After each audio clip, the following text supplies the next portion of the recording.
You are sitting across from someone who is crying. They are telling you about their pain. You are nodding. You are making the right sounds. And beneath all of it, you feel absolutely nothing. Not numb, not tired, nothing. The compassion that once defined you has gone cold. You are not losing your mind. You are experiencing the wounded healer's collapse. This video names it. Welcome to Power and Myth. The wounded healer is one of the 7 INFJ archetypes, and it carries a burden the other archetypes do not. Jung identified this pattern in the figure of Chiron, the centaur who could heal every wound except his own. What Jung understood, and what every INFJ living this archetype eventually learns, is that the capacity to heal others is not infinite. It has a cost.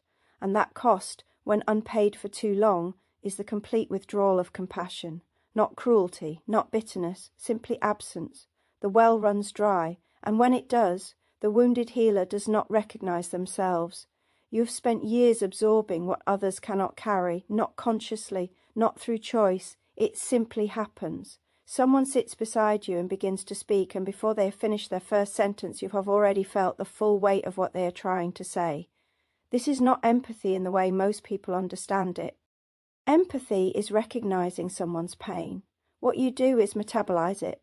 You take it into your body, your nervous system, and you transmute it into something they can bear.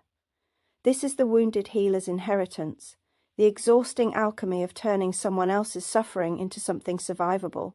But there comes a day when you sit down to perform this alchemy and discover the fire has gone out. The person in front of you is suffering. You can see it, you can name it. You simply cannot feel it. And the guilt of this absence is worse than the exhaustion that preceded it. You wonder if you have become the very thing you feared, cold, indifferent, one of those people who stopped caring. But that is not what this is. This is not the absence of care. This is the body's final refusal to continue a process that was destroying you. The wounded healer does not collapse from a single wound. They collapse from carrying 1,000 wounds that were never theirs to begin with. Every conversation in which you became the container for someone else's despair. Every friendship in which you were the one who held space whilst never asking for space to be held for you. Every interaction in which your nervous system absorbed the emotional frequency of the room and spent the next 3 days processing what everyone else walked away from without a second thought. This is not the work you chose. It is work your cognitive architecture assigned you. Introverted intuition perceives patterns. Extroverted feeling absorbs emotional data. And for the INFJ, these two functions create a mechanism that automatically tunes into suffering and begins the work of transformation before you have consciously decided to help.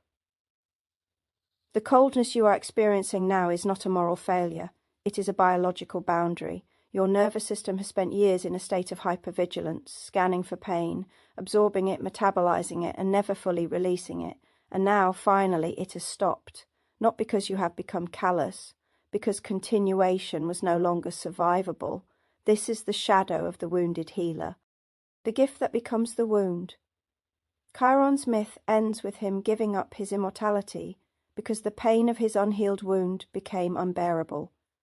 You are not there yet, but you've reached the threshold where the wound you carry, the accumulation of everyone else's pain, has become louder than your capacity to transmute it. And so the system shuts down. Compassion goes cold. Not forever, but for now. And the wounded healer must face what they have been avoiding for years, their own pain. Here is what most people never understand about this archetype.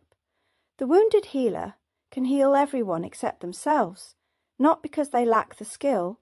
They lack the skill because they have spent their entire lives orienting toward others' wounds to avoid their own. Jung called this the helper's defense. You become so practiced at seeing and naming and holding what others cannot bear that you never have to turn inward and face what you cannot bear. The coldness you are feeling now is not the problem. It is the signal.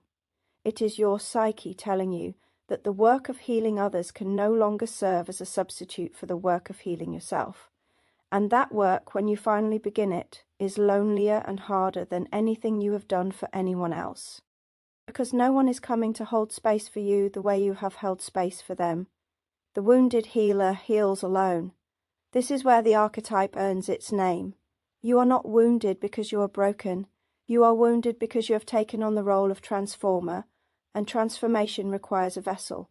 That vessel is you, and every act of emotional alchemy you have performed has left a residue. Not the original pain, but the cost of transmuting it. Over the years that residue accumulates. It becomes a weight you carry but cannot name because it is neither yours nor theirs. It is the byproduct of the process itself. The wounded healer's wound is structural. It is not something that happened to you. It is what happens when you perform this particular kind of service without ever asking what it costs. And now, sitting in the coldness, you are being asked to stop, not to stop caring, to stop performing a function that has become your identity. The wounded healer who cannot heal is not a failure. They are someone who has finally reached the limit of what one nervous system can carry. The compassion has not disappeared. It has withdrawn to protect you. This is the body's wisdom. And if you can sit with the discomfort of feeling nothing while someone cries in front of you and bear the guilt of your own absence, you will eventually find that the coldness is not permanent. It is a chrysalis. Something is being rebuilt beneath it. Not the same compassion you had before. Something harder, more boundaried, less automatic. The kind of compassion that does not destroy you in the giving. You will not return to who you were. The INFJ who could absorb infinite pain without question is gone. And that's not a loss. That version of you was performing an unsustainable function. The coldness is teaching you something the wounded healer resists for as long as possible. You cannot heal anyone if you are destroying yourself in the process. The work of transformation requires a living vessel, and you have been dying by degrees, one absorption at a time, for longer than you want to admit. The coldness is not cruelty, it is your psyche's last-ditch effort to keep you alive. So what now? You sit in it. You do not apologize for it. You do not force yourself back into the role before you are ready. You let the person in front of you cry, and you let yourself feel nothing, and you do not make it mean you are broken. This is the descent the wounded healer must make. The withdrawal from the role that gave you identity. The grief of discovering that you are not infinite. The loneliness of realizing that no one is coming to save you because everyone assumed you were the one doing the saving. You face it, not because it is noble, because it is the only way through. And on the other side of this coldness, if you can endure it without running back to the old pattern, you will find something you have never had before. Choice. The compassion that eventually returns will not be automatic. It will not activate the moment someone near you begins to hurt. It will be something you extend deliberately in measured amounts to people you choose.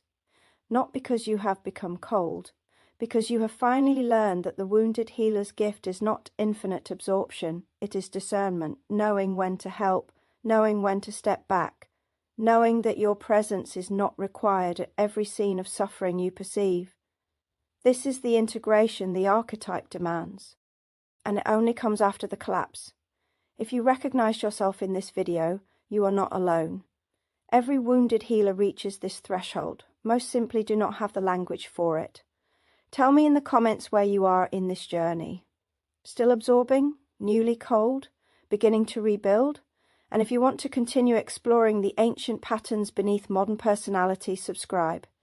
This is Power and Myth, the place where your struggles are not pathologized, they are recognized as initiations. Until next time, find your power, know your myth.